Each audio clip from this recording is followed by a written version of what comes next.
இந்த வீடியோவில் நம்ம ஸ்ட்ரிங்ஸ் பற்றி இன்னும் கொஞ்சம் டீட்டெயில்டாக பார்க்க போகிறோம். ஸ்ட்ரிங்கில் சில கான்செப்ட்ஸ் எல்லாம் இருக்குது, அதை நம்ம அண்டர்ஸ்டாண்ட் பண்ணிக்கிறது ரொம்ப இம்பார்ட்டன்ட். அதனால் இந்த வீடியோவில் ஜஸ்ட் ஸ்ட்ரிங்கை மட்டும் ஃபோக்கஸ் பண்ண போகிறோம். அதில் மெயினாக இந்த கான்செப்ட்ஸ் தான் பார்க்க போகிறோம். ஃபஸ்ட்டு ஒரு ஸ்ட்ரிங்கோட லெங்த் எப்படி கண்டுபிடிக்கிறது, அப்புறம் ஸ்ட்ரிங்கோட கன்காடினேஷன் அப்படின்னா என்ன, அப்புறம் எப்படி இந்த இண்டிவிஜுவல் கேரக்டர்ஸ் இந்த ஸ்ட்ரிங்கை நம்ம ஆக்சஸ் பண்ணுறது, அப்புறம் இந்த இம்யூட்டபிலிட்டிங்கிற கான்செப்ட் பற்றி பேசுவோம். அண்ட் ஃபைனலாக எப்படி மல்டிலைன் ஸ்ட்ரிங் என்டர் பண்ணுறது அப்படிங்கிறதையும் பார்க்கலாம். ஸோ ஃபஸ்ட்டு நம்ம லெங்க்லேருந்து ஸ்டார்ட் பண்ணலாம். அகெயின் இந்த வீடியோலையும் நம்ம அந்த பைத்தான் ஷெல் தான் யூஸ் பண்ண போகிறோம். ஸோ நீங்கள் டெர்மினலில் போங்க, மேக்கில் இருந்தால், விண்டோஸில் இருந்தால் கமெண்ட் ப்ராம்ப்ட் போயிட்டு பைத்தான் 3 டைப் பண்ணிங்கன்னா இந்த ஷெல் உள்ளே வந்துடலாம். இப்போ சும்மா ஒரு ஸ்ட்ரிங் டிஃபைன் பண்ணலாம். str ஈக்குவல்ஸ் இந்தியா அப்படின்னு கொடுக்குறேன்னு வைங்களேன். ஸோ இப்போ நம்ம ஒரு ஸ்ட்ரிங் டிஃபைன் பண்ணியிருக்கோம், அதை எஸ்டிஆருங்கிற வேரியபிள் பாயிண்ட் பண்ணிகிட்ருக்கு. இப்போ நம்ம அதை பிரிண்ட் பண்ணி பார்த்தோம்னா கரெக்டாக இந்தியா ஸ்டோர் ஆகிருக்கு. இப்போ இதோட லெங்த் எப்படி கண்டுபிடிக்கிறது, லெங்க்த்னா எவ்வளோ கேரக்டர்ஸ் இருக்குது, இதில் மொத்தம் 5 இருக்குது, ரைட்? அதை எப்படி கண்டுபிடிக்கணும்னா லென் அப்படின்னு ஒன்று இருக்குது, லெங்த் ஆஃப் எஸ்டிஆர் அப்படின்னா உங்களுக்கு 5 வந்துடுச்சு. ஸோ லெங்த் இப்படி தான் கண்டுபிடிக்கலாம். எவ்வளோ பெரிய ஸ்ட்ரிங்காக இருந்தாலும் நீங்கள் லென் யூஸ் பண்ணி அதோட லெங்த் என்ன அப்படிங்கிறத தெரிஞ்சுக்கலாம். ஸோ இப்போ லெங்த் பார்த்தாச்சு. அடுத்தது கன்காடினேஷன் பற்றி என்னென்னு பார்க்கலாம். ஸோ கன்காடினேஷன்னா என்னென்னா ஒன்றும் இல்லை, அடிஷன் ஆஃப் ஸ்ட்ரிங்ஸ் தான். ஸோ நம்ம நம்பர்ஸை அடிஷன் பண்ணுறோமோ அதே மாதிரி மல்டிபிள் ஸ்ட்ரிங்ஸை நீங்கள் ஆட் பண்ணலாம், லைக் புட் டுகெதர் பண்ணலாம். அதுக்கு கன்காடினேஷன் அப்படின்னு சொல்லுவோம். அதுக்கு நம்ம 2 ஸ்ட்ரிங் டிஃபைன் பண்ணலாம். str1 ஈக்குவல்ஸ் ஒரு நேம் இருக்குன்னு வச்சுக்கோங்களேன், ஜான். அப்புறம் str2 இன்னொரு ஸ்ட்ரிங் டிஃபைன் பண்ணுறோம், அது பீட்டர் அப்படின்னு இருக்கட்டும். அகெயின் இங்கே நீங்கள் சிங்கிள் கோட்ஸும் யூஸ் பண்ணலாம், டபுள் கோட்ஸும் யூஸ் பண்ணலாம். நம்ம ஆல்ரெடி பார்த்துருக்கோம். ரெண்டுமே பைத்தான் அக்செப்ட் பண்ணிக்கும். பட் எந்த கோட்டில் ஸ்டார்ட் பண்ணுறோமோ அதில் நீங்கள் ஃபினிஷ் பண்ணணும், அதான் மெயின். ஸோ இப்போ 2 ஸ்ட்ரிங் க்ரியேட் பண்ணியாச்சு. இப்போ கன்காடினேட் பண்ணுறதுக்கு அந்த ப்ளஸ் சிம்பிள் தான், str+1 ப்ளஸ் str2. இப்போ பார்த்தீங்கன்னா அந்த ரெண்டும் சேர்ந்து ஜான் பீட்டருங்கிற ஒரே ஸ்ட்ரிங் ஆயிடுச்சு. ஸோ இதுதான் கன்காடினேஷன். இது மாதிரி 2 இல்லை, நீங்கள் 4-5 ஸ்ட்ரிங்கோட எனி நம்பர் ஆஃப் ஸ்ட்ரிங்ஸ் நீங்கள் இது மாதிரி ப்ளஸ் வச்சு கன்காடினேட் பண்ணலாம். இப்போ நடுவில் நமக்கு ஒரு ஸ்பேஸ் வேணும் அப்படின்னா என்ன பண்ணலாம், str1 ப்ளஸ் ஒரு ஸ்பேஸ் கோட்ஸ்குள்ளே. ஸோ அதுவும் ஒரு ஸ்ட்ரிங் தான், ஜஸ்ட் ஒரு லெங்த் இருக்கிற ஸ்ட்ரிங், அதில் ஸ்பேஸ் மட்டும் இருக்குது, ப்ளஸ் str2. இப்போ ஜான் ஸ்பேஸ் பீட்டர் வந்துடுச்சு. இதையே நீங்கள் ஒரு அவுட்புட் வேரியபிளில் கூட நீங்கள் சேவ் பண்ணிக்கலாம். str3 equals same str1 plus space plus str2. So இப்போ புதுசாக ஒரு ஸ்ட்ரிங் க்ரியேட் பண்ணிட்டோம். கன்காடினேட் பண்ண 2 ஸ்ட்ரிங்ஸை கன்காடினேட் பண்ணி அதை அந்த புது ஸ்ட்ரிங் வேரியபிள் பாயிண்ட் பண்ணிகிட்ருக்கு. ஸோ இதுதான் உங்களுக்கு கன்காடினேஷன். அடுத்து நம்ம ஸ்ட்ரிங்கில் இருக்கிற இண்டிவிஜுவல் கேரக்டர்ஸ் எப்படி ஆக்சஸ் பண்ணுறதுன்னு பார்க்கலாம். அப்படின்னா என்ன மீன் பண்ணுறேன்னா, இப்போ str3 எடுத்துக்கிட்டிங்கன்னா மொத்தம் லெங்த் எவ்வளோ இருக்குது, லென்த் பார்த்தா தெரியும், str3. ஸோ இதில் டோட்டலாக 10 கேரக்டர்ஸ் இருக்குது. ஸோ ஜான் 4, அப்புறம் ஒரு ஸ்பேஸ் 5, அப்புறம் பீட்டர் ஒரு 5, ஸோ 10 இருக்குது.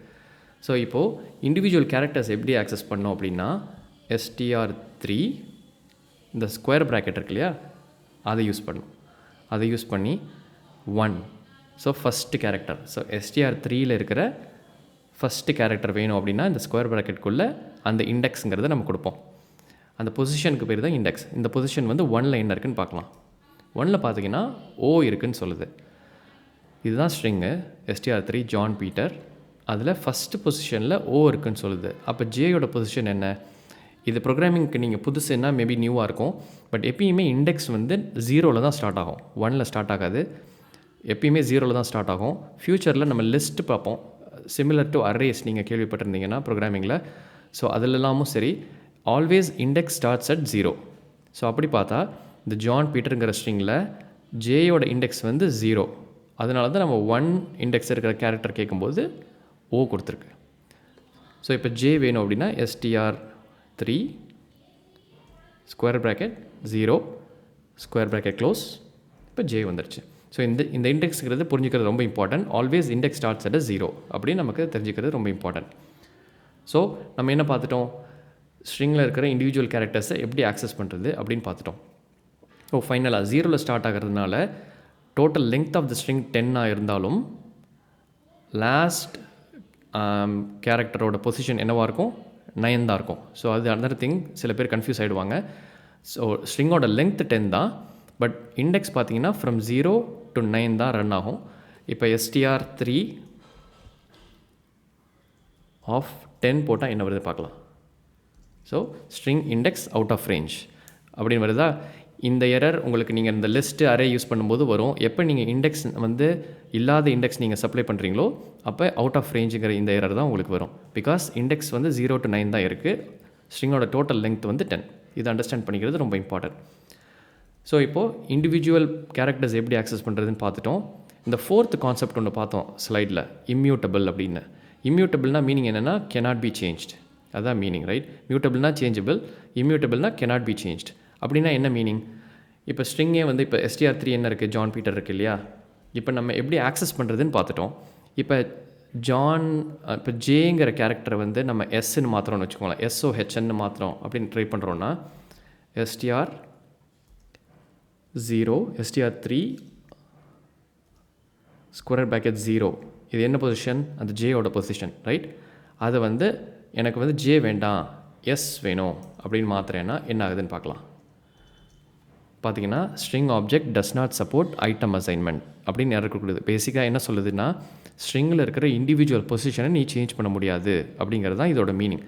ஸோ இதுதான் அந்த இம்யூட்டபிலிட்டியோட கான்செப்ட். ஒரு ஸ்ட்ரிங்கை நீங்கள் டிஃபைன் பண்ணலாம், அதோட இண்டிவிஜுவல் கேரக்டர்ஸை நீங்கள் ஆக்சஸ் பண்ணலாம், பட் அந்த ஸ்ட்ரிங்கையே நீங்கள் டேரெக்டாக மாடிஃபை பண்ண முடியாது. இப்போ மெமரியில் வந்து இந்த ஜான் பீட்டர் சேவ் ஆகிருக்குன்னா அந்த ஸ்ட்ரிங்கை நீங்கள் மாற்ற முடியாது. புதுசாக நீங்கள் ஒரு ஸ்ட்ரிங் வேணால் டிஃபைன் பண்ணலாம். ஃபார் எக்ஸாம்பிள் str3 நீங்கள் str3 ஈக்குவல்ஸ், அதோ மீனிங் இல்லைனாலும் எஸ் மாத்திரம், ஜானுக்கு பதில் SOHன்னு மாத்திரம் வச்சுக்கோங்களேன். இப்படி பண்ணிங்கன்னா இது அலோடு. str3 இப்போ நம்ம டிஸ்பிளே பண்ணால் SOHன்னு வந்துடுச்சு. ஸோ இப்போ நம்ம புதுசாக ஒரு ஸ்ட்ரிங் டிஃபைன் பண்ணியிருக்கோம், அதை பாயிண்ட் பண்ணலாம், அது ஓகே. ஏன்னா இது கம்ப்ளீட்லி டிஃப்ரெண்ட் ஸ்ட்ரிங் இந்த மெமரி. ஜான் பீட்டர் அந்த ஸ்ட்ரிங்க்கும் இதுக்கு சம்மந்தமே இல்லை. ஏன்னா நம்ம ஒரிஜினல் ஸ்ட்ரிங் இம்யூட்டபிள், அதை நம்ம சேஞ்ச் பண்ணவும் முடியாது. புதுசாக நீங்கள் ஒரு ஸ்ட்ரிங் டிஃபைன் பண்ணி அதை str3க்கு பாயிண்ட் பண்ண வச்சா அது ஒர்க் ஆகும். பட் இண்டிவிஜுவல் பொசிஷனில் இருக்கிற கேரக்டர்ஸை நீங்கள் ஸ்ட்ரிங்கில் மாடிஃபை பண்ண முடியாது. அதுதான் அந்த இம்யூட்டபிலிட்டி கான்செப்ட். இதுவும் very important to understand. So இப்போ இம்யூட்டபிலிட்டி பார்த்துட்டோம். ஃபைனலாக நம்ம என்ன பார்த்தோம், இந்த மல்டிலைன் ஸ்ட்ரிங். இந்த மல்டிலைன் ஸ்ட்ரிங்னா என்னென்னு பார்க்கலாம்.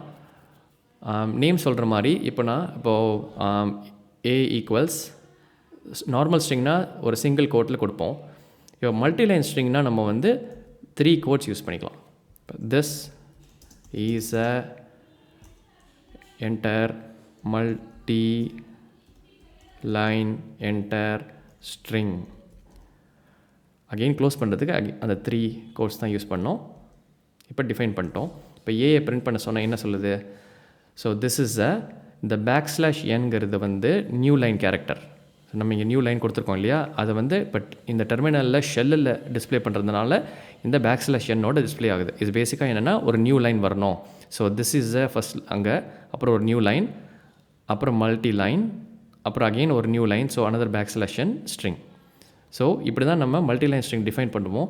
அகைன் ஷெல்லில் டிஸ்பிளே பண்ணும்போது \n வருது. இதை நீங்கள் ப்ரோக்ராமில் டிஸ்பிளே பண்ணும்போது இது உங்களுக்கு தெரியாது. அதோட எக்ஸாம்பிள் குவிக்காக நம்ம பார்த்துடலாம். பட் மெயினாக என்னென்னா மல்டிலைன் ஸ்ட்ரிங் நீங்கள் கொடுக்கணும் அப்படின்னா சிங்கிள் கோட்ஸில் நீங்கள் கொடுக்க முடியாது. இது மாதிரி இந்த மாதிரி 3 கோட்ஸ்குள்ளே கொடுக்கணும். அகெயின் 3 டபுள் கோட்ஸ் யூஸ் பண்ணலாம். பட் க்ளோஸ் பண்ணுறதும் 3 டபுள் கோட்ஸை வச்சு க்ளோஸ் பண்ணால் இட் வில் ஒர்க். இதை நம்ம கோடில் ஒரு நிமிஷம் காட்டிடுறேன். இப்போ கோடில் போயிட்டு நியூ ஃபைல் ஒன்று க்ரியேட் பண்ணுவோம்.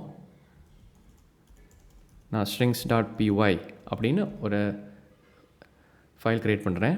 இதில் அதே இது A equals visual studio code ஆட்டோமேட்டிக்காக க்ளோசிங் கொடுத்துருச்சு பாருங்களா. 3 கோட்ஸ் கொடுத்தா க்ளோசிங் அதுவே கொடுத்துருச்சு. ஸோ இதில் this is a enter multiline enter string அப்படின்ட்டு இப்போ அதை பிரிண்ட் பண்ணி பார்ப்போம். print A. ஸோ ஒரு ஸ்ட்ரிங் டிஃபைன் பண்ணியிருக்கோம் மல்டிலைன், அதை பிரிண்ட் பண்ணி பார்க்குறோம். ஸோ சேவ் பண்ணிவிட்டேன். இப்போ ரன் பண்ணால் உங்களுக்கு இந்த this is a multiline string display ஆகிடுச்சு. பார்த்தீங்களா, அந்த \n டிஸ்பிளே ஆகலை, பட் அதுக்கு பதிலாக அந்த நியூ லைன் ஆட் ஆகிடுச்சு. ஸோ அடுத்த லைனில் தான் உங்களுக்கு நெக்ஸ்ட் லைன் பிரிண்ட் ஆகுது. ஸோ இதுதான் மல்டிலைன் ஸ்ட்ரிங். இதில் ஒரு மெயின் திங் நீங்கள் ஆல்ரெடி அந்த கமெண்ட்ஸ் பற்றி எக்ஸ்பிளைன் பண்ணி இந்த வீடியோ பார்த்துருந்தீங்கன்னா மல்டிலைன் காமெண்ட்டும் நம்ம இது மாதிரி 3 கோட்ஸ் வச்சு தான் டிஃபைன் பண்ணியிருப்போம். ஸோ உங்களுக்கு ஒரு கன்ஃபியூஷன் வரலாம், இந்த 3 கோட்ஸ் யூஸ் பண்ணால் வந்து மல்டிபிள் லைன் காமெண்ட்ஸா இல்லை மல்டிலைன் ஸ்ட்ரிங்கான்னு. ஸோ பைத்தானை பொறுத்த வரைக்கும் ஒரு 3 கோட்ஸ் யூஸ் பண்ணுறீங்க அப்படின்னா அது ஒரு மல்டிலைன் ஸ்ட்ரிங் தான். பட் இப்போ நீங்கள் இந்த மாதிரி ஒரு அசைன்மெண்ட்டில் யூஸ் பண்ணுறீங்கன்னா, so Python is smart enough no, okay இந்த ஸ்ட்ரிங்கை வந்து நான் வந்து பாயிண்ட் பண்ண வைக்கணும் அப்படின்னு அதுக்கு தெரியும். பட் இதே வந்து இந்த அசைன்மெண்ட்டே தூக்கிட்டேன் அப்படின்னா இது வந்து வேலிட் ஸ்ட்ரிங்காக தான் அது கன்சிடர் பண்ணும் பைத்தான். பட் அதை எக்ஸிக்யூட் பண்ணுறதுக்கு ஒன்றுமே இல்லை, ரைட்? அசைன்மெண்ட் இல்லை, பிரிண்ட் இல்லை, ஒன்றுமே இல்லை. ஸோ இது காமெண்ட் மாதிரி பிஹேவ் ஆகிடும். ஸோ இதனால் உங்களுக்கு அவுட்புட்டில் ஒன்றும் டிஃப்ரென்ஸே வராது. அதனால தான் இந்த 3 கோட்ஸ் வந்து உங்களுக்கு இந்த மாதிரி மல்டிலைன் காமெண்ட்டாகவும் யூஸ் பண்ணலாம், ஆர் நீங்கள் அசைன்மெண்ட்ஸ்லையும் யூஸ் பண்ணிக்கலாம். ஸோ அதுதான் மெயின் டிஃப்ரென்ஸ். காமெண்ட்ஸ் பார்த்துருந்தீங்கன்னா உங்களுக்கு அந்த கன்ஃபியூஷன் வருமே தான் நான் எக்ஸ்பிளைன் பண்ணுறேன். பைத்தனை பொறுத்த வரைக்கும் 3 கோட்ஸ் யூஸ் பண்ணிங்கன்னா நீங்கள் வந்து மல்டிலைன் ஸ்ட்ரிங்கை டிஃபைன் பண்ணுறீங்கன்னா அது அசியூம் பண்ணிக்கும். நீங்கள் அசைன் பண்ணிங்கன்னா அந்த அசைன்மெண்ட்டை பெர்ஃபார்ம் பண்ணும். நீங்கள் ஒன்றுமே பண்ணலைன்னா அது காமெண்ட் மாதிரி அதை வந்து ப்ராசஸே பண்ணாது. ஸோ அது காமெண்ட்ஸ் மாதிரி பிஹேவ் ஆகும். அவுட்புட்டில் உங்களுக்கு ஒன்றும் டிஃப்ரென்ஸ் இருக்காது. அதுதான் main difference between multiline comment and multiline string. So ஸ்ட்ரிங்கை பொறுத்த வரைக்கும் சம் பேசிக் கான்செப்ட்ஸ் இது தான். பட் இதெல்லாம் அண்டர்ஸ்டாண்ட் பண்ணிக்கிறது ரொம்ப இம்பார்ட்டன்ட். அதனால தான் இந்த வீடியோவில் இதை கவர் பண்ணோம். ஃப்யூச்சர் வீடியோஸில் இந்த லென்த்து அதெல்லாம் டெஃபினட்டாக நிறைய யூஸ் பண்ணுவோம். ஸோ அதனால தான் அதெல்லாம் கொஞ்சம் டீட்டெயிலாக பார்த்தோம். டெஃபினட்டாக நீங்கள் ட்ரை பண்ணுங்கள். முடிஞ்ச வரைக்கும் இந்த ஷெல் யூஸ் பண்ணி நீங்கள் ப்ராக்டிஸ் பண்ணிங்கன்னா நீங்கள் குவிக்காக அவுட்புட் பார்த்துட்டே இருக்கலாம். ஸோ உங்களுக்கு ஸ்ட்ரிங் யூஸ் பண்ணுறதுல கொஞ்சம் உங்களுக்கு கம்ஃபர்டபுள் ஆகும். ஸோ கண்டிப்பாக ப்ராக்டிஸ் பண்ணுங்கள். தேங்க்யூ. இந்த வீடியோ உங்களுக்கு ஹெல்ப்ஃபுல்லாக இருந்தால் வீடியோவை லைக் பண்ணுங்கள். உங்களுக்கு ஏதாவது கொஷின்ஸ் இருக்குது அப்படின்னா கமெண்ட்ஸில் ஷேர் பண்ணுங்கள், நான் டெஃபினட்டாக ஆன்சர் பண்ணுறேன். அப்புறம் சேனலுக்கு நீங்கள் சப்ஸ்கிரைப் பண்ணலைன்னா சப்ஸ்கிரைப் பண்ணுங்கள். ஃப்யூச்சர் வீடியோஸ் அப்லோட் ஆகும்போது உங்களுக்கு நோட்டிஃபை ஆகும். தேங்க்யூ.